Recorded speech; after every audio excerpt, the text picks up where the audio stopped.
Senator Rick Scott, hoping that Donald Trump's popularity in the Sunshine State will help push him over the edge to re-election. If he doesn't win, we don't get a majority in the House and a majority in the Senate, then all the Trump tactics, or most of them, go away. He's going to help all of us win. He'll help us get the Senate, help us keep the House, and put us in a position for a greater future. All right, joining us now, Florida Senate candidate, former Congresswoman Debbie Mucarsel-Powell. Congresswoman, thank you so much for being with us this morning. Good morning, Casey. Let me start with the money, because while there has been some late here in the game, it's not nearly what it was in the past in Florida. I mean, Democrats spent, $60 million plus dollars in previous Senate races, and they have sent considerably less to your race this time. Is that a sign that they've given up on your seat? Absolutely not, actually. Casey, just yesterday, I saw yet another poll that has me and Rick Scott tied. I mean, we are tied, and everywhere I've been, everywhere I've traveled to, I have Republicans, Independents, Democrats. They're coming to our events. They're voting for me in this election. Rick Scott is one of the most vulnerable Republicans running for re-election. He has not been able to cross a 46, 47% mark in any of the polls. He's below 50%. We still have a group of undecideds. And we know that in the past year, independents have been voting for us in all the special elections, in the primary elections. We were able to defeat the Moms for Liberty candidates here for school board. And they were outspending us 2 to 3 against our candidates for school board. So I'm telling you, Casey, I think there's a lot that a lot of people are missing about Florida. This is not the same election that it was in 2020 or 2016. And we are seeing larger numbers of turnout. I'm going to be visiting students all over Florida, Tallahassee, Gainesville, Orlando, and a lot of young voters, first-time voters are coming out. So I'm optimistic about this race. All right, fair enough. And I take your point on the polling. Can I ask you, though, about Kamala Harris's pitch in the final weeks here, because she really has shifted and is making, overt appeals to moderate Republicans, to independents, and campaigning with Liz Cheney. She's calling Donald Trump a fascist. Is that the kind of messaging that you feel like is helping you win in the final days, or is your message a little bit different than that? Well, our message here in Florida is about Florida and about lifting up every single family that has been struggling under extreme policies that started under Rick Scott. We have a property insurance crisis.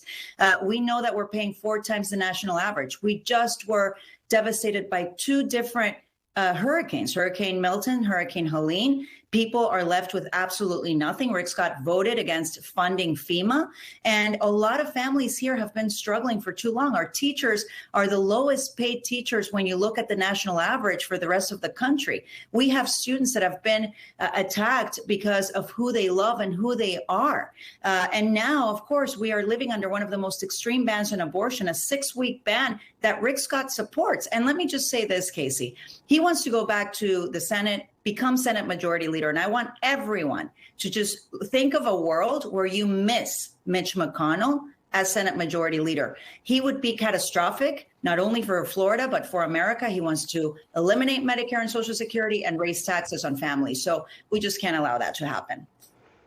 Congresswoman, of course, one of the other things in Florida is the ballot measure that would protect abortion rights. I want to play a little bit of an ad that's airing around that initiative, and then we'll talk about it on the other side. Watch. I remember the doctor handing me a baby boy that was blue, and I just held him because he was so cold.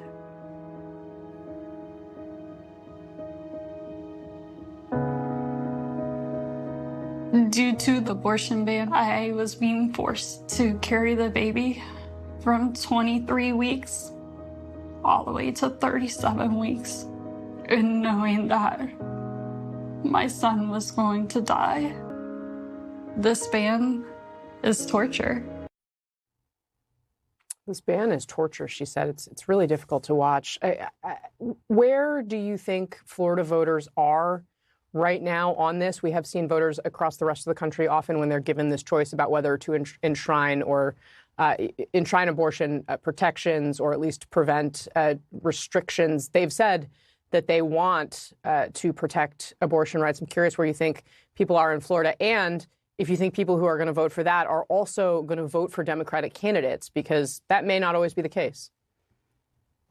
So, yes, that's a very emotional ad. And Casey, I just heard a similar story yesterday.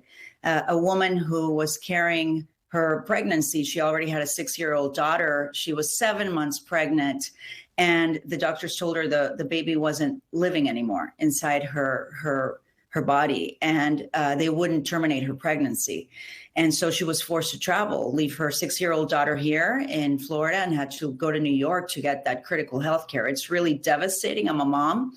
I have 2 daughters. I'm the youngest of 4 sisters. This is such a central issue for us, for healthcare, for safety, for our livelihood. And most of the people that I talk to, whether Republicans, Democrats, or Independents, really, regardless of political affiliation, they are supporting Amendment 4. They are protecting a woman's right to choose. It will pass. It will cross the 60% threshold. And just last week, I was at an event where 3 different women came up to me. They were Republicans. One of them said, I'm very conservative. I've never voted for a Democrat. I'm voting for you. And I asked her, what was her reason to do that? And she said it was abortion. They've crossed the line. Florida, we're not extreme like that. We've just been hijacked by the former president coming here in 2018. And then this governor who has just crossed the line in every single policy. We are not extremists. Floridians understand that we don't like government telling us what to do. This is government interference, and we will pass Amendment 4. And I can tell you they need 60%. I need 50 plus 1. I need people with me. We can win this race. You want the Senate majority? I will deliver that Senate majority. And that's exactly what we're going to do in about 11 days. All right. Congresswoman Debbie Mucarsel-Powell, of course, running against Rick Scott in Florida. Thank you so much for being with us. I really appreciate it. Thank you, Casey. All right.